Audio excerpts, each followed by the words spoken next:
Hi ನಮಸ್ಕಾರ, welcome back to ಸುಮಗಿರಿ channel. ಯಾರೆಲ್ಲ first time ನನ್ನ ಯೂಟ್ಯೂಬ್ ಚಾನಲ್ ನೋಡ್ತಿದ್ದೀರಾ ಪ್ಲೀಸ್ ಸಬ್ಸ್ಕ್ರೈಬ್ ಮಾಡಿ. ಇವಾಗ ನಾವು ಕರಾವಳಿ ಸ್ಟೈಲ್ ಅಂಬಾಯಿ ಮೀನು ಸಾರು ಮತ್ತು ಫ್ರೈ ಹೇಗೆ ಮಾಡೋದು ಅಂತ ನೋಡ್ಕೊಂಡು ಬರುವ.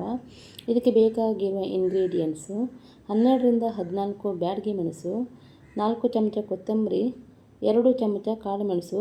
ಖಾರ ಜಾಸ್ತಿ ಬೇಕಾದರೆ ಜಾಸ್ತಿ ಹಾಕ್ಕೊಳ್ಳಿ. ಸ್ವಲ್ಪ ಹುಣಸೆ ಹುಳಿ, ಒಂದು ಈರುಳ್ಳಿ ಮತ್ತು ಒಂದು ಬೆಳ್ಳುಳ್ಳಿ, ಕಾಯಿ ತುರಿ. ಇದು ನಾನು ಒಂದು ಇಡೀ ಕಾಯಿ ಹಾಕಿದ್ದೀನಿ. ಸ್ವಲ್ಪ ಅರಿಶಿಣ. ಇದಿಷ್ಟೇ ಇದಕ್ಕೆ ಬೇಕಾಗಿರುವ ಇಂಗ್ರೀಡಿಯೆಂಟ್ಸು. ಇವಾಗ ಗ್ರೈಂಡರ್ಗೆ ಮಸಾಲೆ ಹಾಕುವ. ಅದು ಆಗುವ ತನಕ ನಾವು ಮೀನನ್ನು ಕಟ್ ಮಾಡ್ಕೊಂಡು ಬರುವ. ಇದೇ ನೋಡಿ ಅಂಬಾಯಿ ಮೀನು. ಈ ಮೀನು ತುಂಬಾ ರುಚಿಯಾಗಿರುತ್ತೆ. ಸೈಡಲ್ಲಿರುವ ಮುಳ್ಳನ್ನೆಲ್ಲ ಕಟ್ ಮಾಡ್ಕೊಳ್ಳುವ. ಹಾಗೂ ಅದರ ಮೇಲ್ಭಾಗದಲ್ಲಿರುವ ನಾವು ಹೆಜ್ಜರು ಅಂತೀವಿ ಅದನ್ನು ಸಹ ಕ್ಲೀನ್ ಮಾಡಿಕೊಳ್ಳುವ. ಈಗ ಮೀನಿನ ತಲೆಭಾಗವನ್ನು ಕಟ್ ಮಾಡ್ಕೊಳ್ತೀನಿ.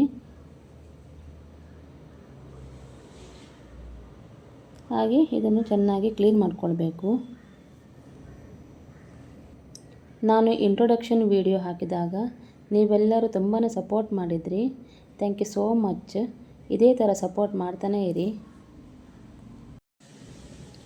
ನನ್ನ ಈ ವಿಡಿಯೋನ ಲೈಕ್ ಮಾಡಿ, ಕಮೆಂಟ್ ಮಾಡಿ ಮತ್ತು ನಿಮ್ಮ ಫ್ಯಾಮಿಲಿ ಫ್ರೆಂಡ್ಸ್ ಜೊತೆ ಶೇರ್ ಮಾಡಿ. ಹಾಗೂ ಸಬ್ಸ್ಕ್ರೈಬ್ ಮಾಡೋದನ್ನು ಮರಿಬೇಡಿ. ಈಗ ಸ್ವಲ್ಪ ಸಾರಿಗೆ ಮತ್ತು ಸ್ವಲ್ಪ ಫ್ರೈಗೆ ಕಟ್ ಮಾಡಿಕೊಂಡಿದ್ದೀನಿ. ಈಗ ಮಸಾಲೆನೂ ರೆಡಿಯಾಗಿದೆ. ಮಸಾಲೆಯನ್ನು ಮಣ್ಣಿನ ಪಾತ್ರೆಯಲ್ಲಿ ಹಾಕ್ಕೊಂಡಿದ್ದೀನಿ. ಮೀನು ಸಾರನ್ನು ಮಣ್ಣಿನ ಪಾತ್ರೆಯಲ್ಲಿ ಮಾಡಿದರೆ ತುಂಬಾ ರುಚಿಯಾಗಿರುತ್ತೆ.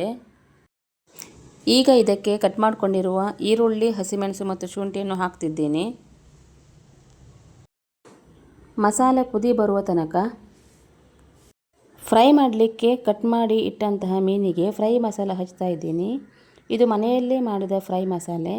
ಈ ಫ್ರೈ ಮಸಾಲೆಯನ್ನು ನೆಕ್ಸ್ಟ್ ವಿಡಿಯೋದಲ್ಲಿ ಹಾಕ್ತೀನಿ ನಾನು. ಸಾರಿಗೆ ಈಗ ಒಳ್ಳೆ ಕುದಿ ಬರ್ತಾಯಿದೆ. ಈಗ ಕಟ್ ಮಾಡ್ಕೊಂಡಿರುವ ಮೀನನ್ನು ಹಾಕ್ಕೊಳ್ಳುವ.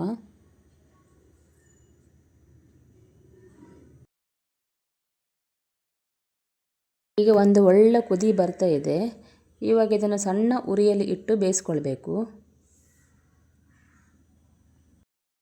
ಇವಾಗ ಕರಾವಳಿ ಸ್ಟೈಲ್ ಅಂಬಾಯಿ ಮೀನು ಸಾರು ಮತ್ತು ಫ್ರೈ ರೆಡಿಯಾಗಿದೆ.